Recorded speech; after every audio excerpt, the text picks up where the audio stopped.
मेरे वतन के लोगों, जरा आंख में भर लो पानी, जो शहीद हुए हैं उनकी जरा याद करो कुर्बानी। तुम भूल ना जाओ उनको, इसलिए सुनो ये कहानी, जो शहीद हुए हैं उनकी जरा याद करो कुर्बानी। गुड इवनिंग एवरीवन, मेरा नाम प्रियल गुप्ता है और मैं उमा देवी चिल्ड्रंस अकेडमी में कक्षा 9 की छात्रा हूँ। आज मैं आपके समक्ष एक ऐसे विषय पर चर्चा करने के लिए प्रस्तुत हूँ जो हम सभी मोहम्मदी वासियों के लिए हमारी आन, बान और शान है, परंतु आजकल की तेज रफ्तार जिंदगी में शायद ही उसका जिक्र कभी किया जाता है। आज हम करेंगे अपने मोहम्मदी के शानदार और गौरवशाली इतिहास की तथा उन नायकों की जिनकी वीरता और अदम्य साहस ने हमारे मोहम्मदी को 1857 की क्रांति में एक विशिष्ट स्थान दिया। अच्छा, आप में से कितने लोग 1857 के रिवॉल्ट के please raise your hand. If you know about the 1857 revolt, please raise your hand. There is no one who knows about the 1857 revolt. तो क्या आप लोग उनमें से उस समय के कुछ क्रांतिकारियों के नाम बता सकते हैं? एनीवन? Yes please.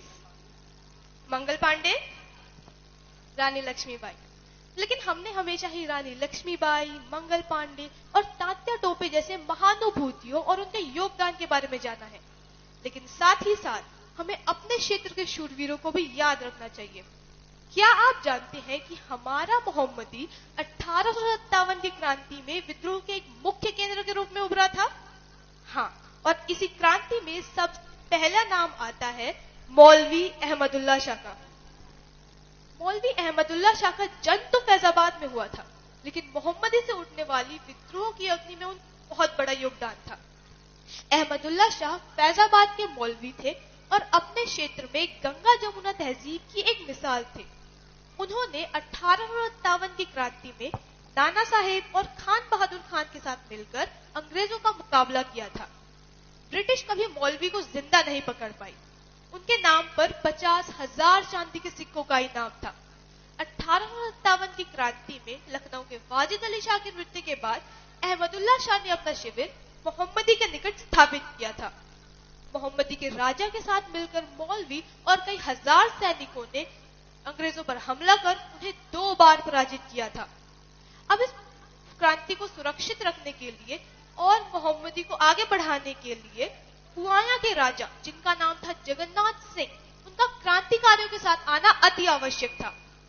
राजा जगन्नाथ सिंह के निमंत्रण पर उनसे मिलने मौलवी अहमदुल्ला शाह हुआया स्थित उनके महल गए, लेकिन अंग्रेजों द्वारा घोषित इनाम की लालच में आकर राजा जगन्नाथ सिंह ने मौलवी को धोखे से मार दिया।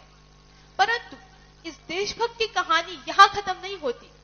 मौलवी की बहादुरी मोहम्मदी और उसके आसपास के क्षेत्र के राजाओं और जमींदारों के लिए एक प्रेरणा का स्रोत बनी। यहाँ इस कहानी में प्रवेश होता है बितौली के राजा लोने सिंह का। राजा लोने सिंह ने मौलवी की मृत्यु के पश्चात समान विचारों वाले जमींदारों को इकट्ठा किया। उन दिनों हमारा मोहम्मदी जिला मुख्यालय हुआ करता था। राजा लोने सिंह और जमींदारों की सम्मिलित ताकत के आगे अंग्रेजों को मोहम्मदी छुपने पर विवश होना पड़ा। कुछ अंग्रेज नेपाल तो कुछ सीतापुर की ओर भाग गए और बाकी को मौत के घाट उतार दिया गया। इस घटना से अंग्रेज इतना सहम गए थे कि फिर 2 वर्ष तक उन्होंने इस धरती पर कदम नहीं रखा। कुछ साल बाद अंग्रेजों ने बेहतर तोपखाने की ताकत और सेना की मदद से जवाबी हमला किया और मोहम्मदी वापस कब्जे में कर लिया। इसी घटना के बाद खीरी जिले का मुख्यालय मोहम्मदी से हटाकर लखीमपुर कर दिया गया। लेकिन ये कहानी सिर्फ मोहम्मदी तक सीमित नहीं है। पूरे देश में न जाने कितने वीर रहे होंगे जिन्होंने स्वतंत्र भारत के लिए अपनी जान तक कुर्बान कर दी, लेकिन उनकी कहानियां और उनके बलिदान इतिहास ने भुला दिए। पिछले कुछ समय से हमारे क्षेत्र में मोहम्मदी को जिला बनाने की कोशिशें जारी हैं। अगर हमारा शहर पुनः जिला बन पाया तो ये हमारे क्षेत्र के शूरवीरों हेतु एक सच्ची श्रद्धांजलि होगी।